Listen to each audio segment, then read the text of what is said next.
नाज़नवा खे अपडेट कंदा हलूं। ब्रेकिंग न्यूज़ आहे त गॾाव वेझो गुलशन हदीद फेज़ 2 में घर मां फाहो खाधल लाश ठाहियो आहे। बिल्कुलु नाज़रीन, अफ़सोसनाक ख़बर अवां ताईं पहुचायूं पिया। गॾाव वेझो गुलशन हदीद फेज़ 2 मां जे घर मां फाहो खाधल लाश ठाहियो आहे, जॾहिं त लाश जी सुञाणप 45 वरनि जे आतिफ़ तौरु थी आहे, जॾहिं त लाश खे इस्पताल मुंतक़िल कयो वियो आहे।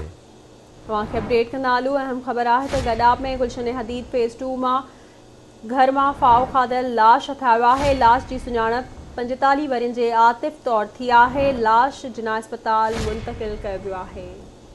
हिकु भेरो ॿीहर अवां ताईं ख़बर पहुचायूं पिया। गॾाव वेझो गुलशन हदीद फेज़ 2 में घर मां फाहो खाधल लाश ठाहियो आहे, जॾहिं त लाश जी सुञाणप 45 वरनि जे आतिफ़ तौरु थी आहे।